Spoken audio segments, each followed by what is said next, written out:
Hello, hello. This is Lindsay Gordon, career coach for analytically minded people. And today we are doing something for the first time. So bear with me. I have a special guest today, which I'm super excited to talk to you about. And I will bring him up now. So, hello, Yosef. How Hi, are Lindsay. How are you? you? Good. And yourself? Doing really well. I am excited to do this for the first time. And I would love for you to share a little bit about yourself and the work that you do. Okay. And I'm gonna say also how I got to you as well, which will help here. Great. Okay. I love it. So I live in the world a lot of executive coaching, and one of the places where I spend a lot of my time is in the world of career satisfaction, either helping people figure out what their career path should be, or how to tweak it to change things up a bit. And um, for me, I think that what I've seen a lot is that a lot of my background is in the world of teaching people about marriage or parenting.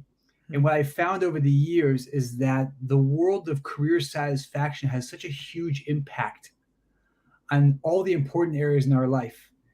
Yeah. And I find myself that the longer I'm in the world of executive coaching, the more I'm just trying to get people up and running in their professional lives. And if I can get that, then everything else has a chance. Yeah, that's right. And the reason why I reached out to you, and I've been following you a lot on LinkedIn, I know about your upcoming book, is because I think there's two things which you do, which is really amazing. Is that number one, so much of your work is based off of people understanding what their natural strengths are, Yeah. and number two, also doing everything you can to help people use their natural strengths to find that right career path. So that was me reaching out to you and following your great work, which is really unbelievable. So here we are. You. Thank you. I appreciate it. And just a note for everyone watching, it is so delightful to reach out and connect with people. So I encourage you to do that. If there are people that inspire you, that you follow, that you think you could have an awesome conversation with, I think it's really nice to reach out to people and genuinely connect. So this is how we got connected. I love Amazing. it. Thank you so much. Yeah. And it's so interesting that, you're coming at it from marriage and parenting, and then you're like, hold on, we got to do career first before any of this other stuff has a chance. Whereas when I start with career coaching, people come to me and, yes, they say it's about their career to start, but then we very quickly figure out that, people tell me I'm not being the partner that I want to be, and I'm not being the parent that I want to be, and I'm not showing up, like I'm not being a good role model for my kids. And so it's interesting that it's the same realization but from the other direction. And what I always tell people is it's true. When you are unhappy in your career, it is absolutely bleeding into all of these other areas of life. But the flip side is that if we can figure out career, then everything else is going to be easier. And I have a client who I worked with many years ago now, and he came back to me and said, like, I'm being the best dad I've ever been because of the career coaching that we did. So I'm just so curious about that. And can you share more about kind of the experiences that your clients have from the starting from marriage and parenting side? So it's interesting. I find that, working with people, and especially with marriages that I work with, and oftentimes be so clear that just one spouse is totally not thriving in their professional life. Now, obviously, everything's not perfect. Okay. We're in a post pandemic reality. I'm not expecting that everyone's living their ideal, job and this is what they want to do forever. But some people are not even on target Yeah. or not even like in the ball game. Yeah. What I find I spend so much time doing is saying, okay, let's put the marriage thing, let's put the parenting thing on hold right now, and let me work with one spouse just to get them up and running. And I find that when people are thriving in their careers, the greatest place that will benefit is going to be all those important areas, which is the main reason why we're working anyways. Yeah. It's funny. Yeah. And people, what I find, underestimate that a lot. And sometimes it can feel like a weakness that, wow, like, why should it be that my career impacts my life in such a drastic way?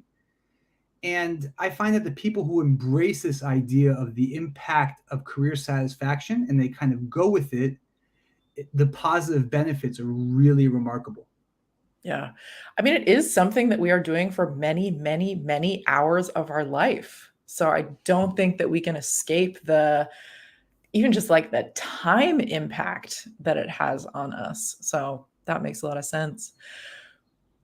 If you could tell everyone, one thing about what you have learned about career satisfaction, what do you think would be? I mean, it doesn't need to be number one, but like, one of the top five. Let's not make it too pressure filled.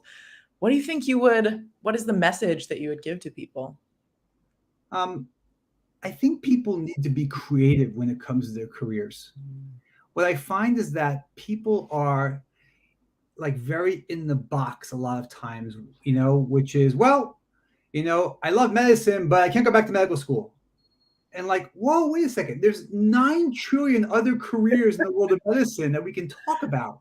Yeah. And I find that it's quite fascinating that people do not think outside the box enough. And we live in a world today, like you say, a life of options. There's, the doors are open across the board as far as where we work, the things we're involved in, going to get education. Like, so what I find a lot of times what I'm trying to do with people is they're so quick to like close, whole areas of their life off. And the answer is like, well, let's open it up and let's think a little bit outside of the box. So I think for me, that's something that I find over and over again, that when it comes to this area of life, people are very kind of focused and they don't really see the expansiveness of what could be out there. And so that's something I would just add here to the conversation. Yeah, I really resonate with that. Like, this is not an option, so I guess I'm done there. Right. I think it can get very, black or white in that way.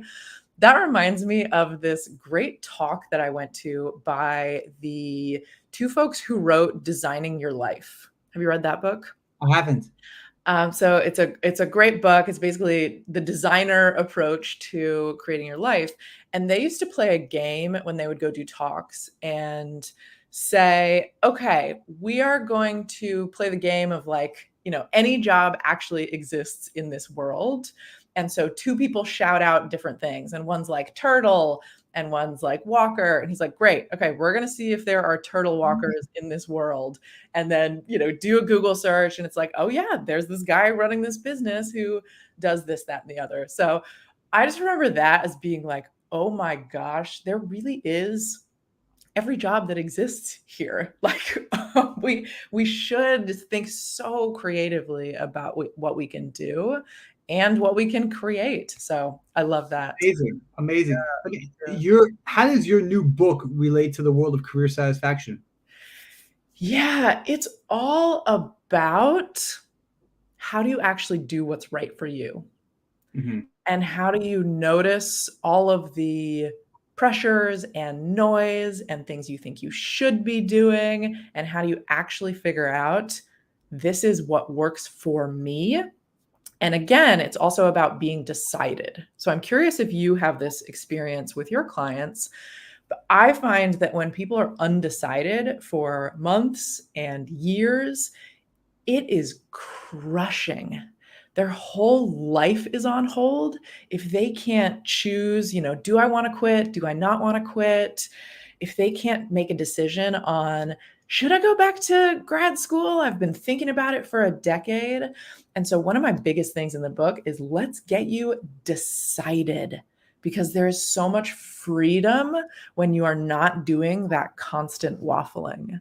Is that something that you see with your Oh books as well? man. What I find though is interesting, and I'm sure you speak about, is that sometimes it's safer for people to be in that world of like, should I do this? Should I do that? Rather than actually decide and make it happen. Yeah. And And that's what I find a lot, like this fear of actually going and pulling the trigger. It's much easier to talk about it for the next 10 years rather than to actually make it happen. Yeah. Yeah. So, I like to call it the escape hatch in the book, which is like, what is that really easy, like, oh, I'll just burn it all down and go be off the grid. And then that's the thing that people do, like just the constant what if. And it's actually a distraction for facing the situation and making that choice. I think another thing, I think it's great that you bring up the fear of being decided. And I think part of that is the fear of making a wrong decision ooh, and yeah. not choosing the right one. And I think that is also a false black or white, there is a right answer. So I'm curious your thoughts on that. Whoa. It's interesting. That's for sure is, it's almost like the paradox of choice in some way. Yeah. Um, what I have found, though, is interesting in a lot of the work I do is I find that there is this paradox of choice. We live in a world today where there are more options than ever before. But one of the things I've found is that one of the greatest way of how to create in some way limitation of choice, which is a place where we really thrive, Yeah. is when our natural strengths can really be a way of how to take many things off the table. So I find that the more you kind of dig into people and figure out what they're naturally great at, what makes them come alive, what I find that takes off a lot of options on the table. Yep. And now we can just kind of go into the kind of fear of kind of, what's really holding you back, because we've taken now all the options off the table. Now there's only, one of two things, and they're both really good. Yeah. So, so it's not much of a, cost benefit analysis that has to happen. The Yeah. question is, why aren't you doing either of them? Right. Right. There's a different reason now. Right. And I think you may have co-written my book, even though I haven't met you before today, because I also talk about narrowing down your choices.